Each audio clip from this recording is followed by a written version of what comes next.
They say third time lucky, and we certainly hope that will be the case for us now. We are in conversation with education activist Hendrick Makaneta regarding the reopening of some of the grades come the 6th of July. Now, Mr. Makaneta, well, we were talking the previous time, the Minister of Basic Education addressed the issue that there was a lot of panic regarding the number of learners and the number of teachers who are actually contracting COVID-19. What is your stance as activists in the education sphere regarding this? Well, our stance is very easy. We are not saying that schools should be closed indefinitely, permanently so. We are aware that we may have to live with COVID-19 for the next few years. But our approach has always been that for this year, it has always been too early to rush into opening schools. And you can see that, the minister's approach, ends up being defeated by the rise in COVID-19, in a sense that from time to time, schools are closed and learners are sent home. We have seen many schools closing in the past 2 weeks as a result of, COVID-19. But at the same time, we are also seeing the rise in infections. And for us, that is a cause for concern. Because society in general is concerned about COVID-19. It is for this reason that we believe that if the academic year was to be stretched over, it's a question of just looking at the calendar to say, let us check. How about if we reopen the schools in September, for instance, so that at least we have enough time to look at the international best practice, but also to position ourselves thoroughly, in as far as this invisible enemy is concerned. It is very clear that the minister will not win the war against the many voices which are now calling for schools to be closed. We have seen student organizations as well, such as COSAS, as well as some of the unions are now saying that schools should not reopen. As we speak in Gauteng, the next Monday, you may find that schools will be disrupted by young people. They will not allow schools to proceed. So we think that in as much as the intention is good, we all agree that the education of a child, particularly the African child, is very important. We all agree that that should happen. Our only challenge is that the resources that have been put in place by government are not channeled correctly.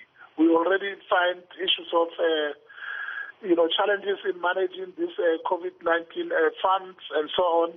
We believe that government should have taken an alternative route to make sure that, they make available 3Gs throughout the country and make sure that, Wi-Fi is accessible by all the learners so that at least online teaching and learning can be able to reach out all the learners in South Africa.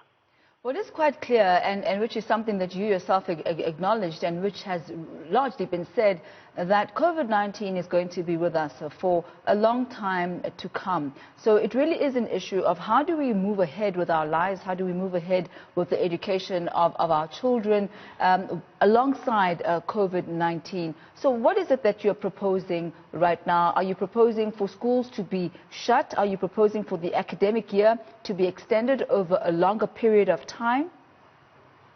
We are proposing, I think that the key proposal here is that government should focus on the rural schools as well as township schools to find a way to avail the necessary resources so that even when learners are at home, they can still be able to learn.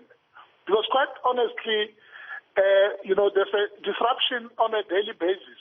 One school, they go in and learn, and whilst they're busy, then a COVID issue comes and the school has to be closed. So that on its own is impacting negatively on the mindset as well, the preparedness, the anxiety amongst the learners, and not only learners, but also teachers. Because we have received complaints already from some of the teachers who are saying that it is not easy to provide teaching and learning whilst at the same time you are wearing a mask. There are learners who are unable to follow through with the curriculum. Now, we are not saying in the long run schools should not open. We are saying that let us focus and start planning for 2021 and ensure that we are able to catch up with the curriculum. Already, grade 12 learners are ahead. You know, they have now covered more than 50% of what they should have covered in a normal academic year, and of course together with the grade 7 learners. But I think it is time that we revisit the initial proposals that have been made earlier on, that let us suspend this academic year, particularly for other grades, you know, grade 1 up to grade 11, and make sure that if we are going to teach them, then we need to put in resources available at the rural areas so that they can learn online, you know, so that they can be taught via online teaching and learning. But at the same time, look at a way of salvaging the grade 12 class of 2020. We have made our proposals to the minister, and, you know, it is now up to her to take a conscious decision to save grade 12. But the issue of moving up and down between homes and schools, we always said it even long before, that it was always going to create a problem. So we think that now is the time for President Cyril Ramaphosa to step in. We don't want him to stand aside and watch. I think that as the president, we call upon him to enter or step into the terrain of basic education and take a conscious decision to suspend this academic year. You know, classroom contact, it's not working. Learners are unable to learn properly as it stands. And then we start preparing for 2021. In the proposal, Mr. Makaneta, in the proposal that you've made to the Ministry of Basic Education, what have you put forward as far as trying to bridge the gap between the more capacitated schools and the rural areas? What we have seen specifically in the earlier days of the lockdown is that those who found themselves in rural schools or in underprivileged communities did not have access to the tools or even the know-how to be able to independently study. And that will be a large hindering block and a hindrance towards implementing the plan that you are suggesting. Exactly. That is why I'm saying that government should zoom directly into those rural schools. Because urban schools or some of these private schools as well as urban schools are so far doing well. We have seen it during the first level 5 of lockdown period. They've been going on, they've been proceeding with learning and teaching. In actual fact, as we speak, they have already finished. I'm talking about almost all the grades. They have finished the work of Term 2, which is the 10 weeks that should have started at the end of March, the 31st of March, up until now, the end of June. So they've covered the work already.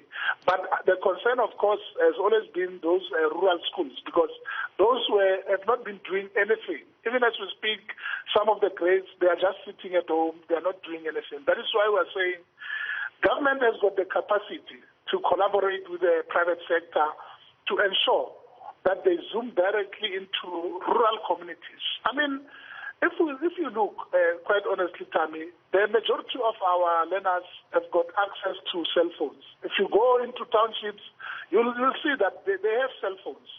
The only thing, however, that they need would be a free Wi-Fi. You know, connectivity is the biggest challenge. If government can manage to ensure that they provide free Wi-Fi in those communities, then it will be easier for online teaching and learning to take place. And we'll leave it at that And we'll leave it at that for this afternoon, Mr. Makaneta. Thank you so much for chatting to us today. That's educational activist there, Hendrick Makaneta.